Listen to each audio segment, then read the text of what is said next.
News पर news segment में आज हमारे साथ कंपनी कार्यक्रम में जो शामिल हो रही है वो है केपीआईटी टेक्नोलॉजीज। ग्लोबल ऑटो कंपनियों को सेवाएं देने का काम करती है, इंडिपेंडेंट सॉफ्टवेयर इंटीग्रेशन कंपनी है। एम्बेडेड सॉफ्टवेयर, एआई और डिजिटल सॉल्यूशन से तीन बड़े कारोबार हैं केपीआईटी के। यूरोप, अमेरिका, जापान, चीन, थाईलैंड और भारत, ये सारे वो देश हैं जहां पर केपीआईटी के इंजीनियरिंग सेंटर्स हैं।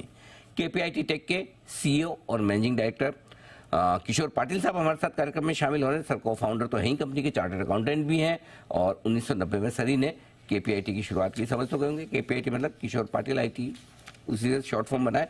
सर बहुत बहुत स्वागत है आपका, धन्यवाद हमें समय देने के लिए। इससे पहले मैं आपकी कंपनी के बारे में बात करूं, आजकल आपकी कंपनी बड़ी सुर्खियों में रही। उसकी वजह है कि अब तक का सबसे सुपर हिट आईपीओ आया था अभी टाटा टेक्नोलॉजीज का, राइट। और आप ही की स्पेस की कंपनी, तो सब लोगों ने टाटा टेक्नोलॉजी के साथ अगर किसी को कंपेयर करना है तो बोले केपीआईटी, सिमिलर बिजनेस मॉडल वाली। तो पहले तो मैं ये समझना चाहता हूं आपका और टाटा टेक्नोलॉजीज का दोनों का कारोबार कितना मिलता जुलता है सर? मैं ये बताने के पहले एक बात आपको एक्सप्लेनेशन देना चाहता हूँ कि केपीआईटी मेरे इनिशियल से नहीं शुरू हुई है। अच्छा। हम 2-3 बार पूछ लगे, वो हमारे जो चार्टर्ड अकाउंटेंट फर्म थे उसके इनिशियल्स लेके हमने शुरू किया। ये तो मेरा यस आपने बताया था, बिल्कुल याद आया मुझे। राइट। ये तो इत्तेफाक है कि ये मेरे इनिशियल से मैच होते हैं। एनीवे, ठीक बात है आपका, हाँ ठीक है।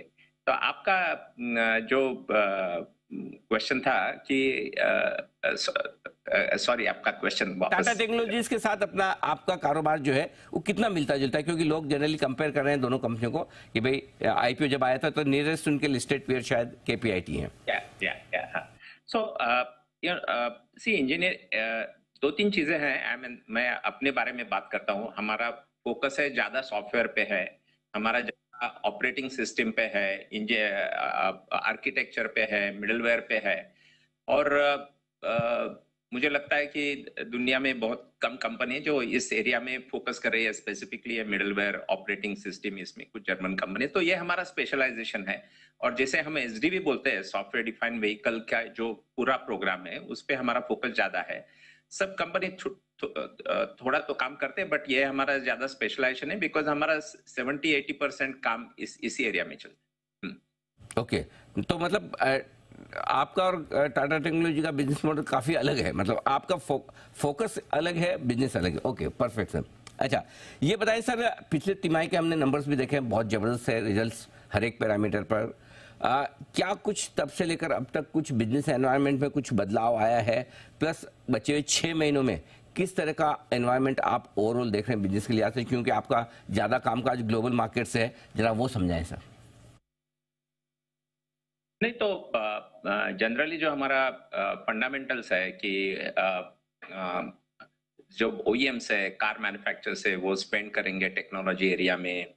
वो उनके जो प्रोग्राम्स आने वाले हैं 26-27 में, उस पे उनका खर्चा चालू रहेगा। अभी एक आधा क्लाइंट में ज्यादा, एक आधा क्लाइंट में कम होता है, बट ये ट्रेंड रह गया है। और अभी हालांकि में 1-2 एनालिस्ट के रिपोर्ट्स आए थे, उन्होंने भी ये देखा है कि ये जो खर्चा है ओईएम का वो बरकरार रहा है। सो ये खर्चा हो जाएगा, स्पेंड विल बी देयर। सो हमें अगर पूछा तो एनवायरनमेंट में ज्यादा कुछ फर्क नहीं है। और जैसे कि हमने बताया 6 महीने के नतीजे के बाद कि हमारा 37% से हमने जो गाइडेंस अपग्रेड किया था कि 37% से ज्यादा आय में वृद्धि हो जाएगी। तो वो हमें कॉन्फिडेंट है हम उसके बारे में। हमने ये भी बताया था कि EBITDA 20% से ज्यादा रहेगा। सो ये दोनों चीजों पे हम कॉन्फिडेंट है। चलिए बढ़िया। तो आउटलुक रेवेन्यू का जो आपने कहा था कॉन्स्टेंट करेंसी में 37% प्लस की ग्रोथ और एबिटा 20% प्लस की ग्रोथ, वो आउटलुक अभी भी बरकरार है, वहां की कोई दिक्कत नहीं। अच्छा, अब सर ये बताएं कि किसी तरह की कोई एक्सपेंशन प्लान, कैपेक्स और कुछ करने जा रहे हैं आप? नहीं, अभी तो हमें लगता है कि हमें ज्यादा ध्यान देना चाहिए कि जो क्लाइंट्स है उन पे हम नए ऑफरिंग लेके जाए। और उसी में जैसे मैंने बताया कि उनका एक्सपेंडिचर है इसमें, तो उसका ज्यादा से ज्यादा शेयर हम ले सकते हैं।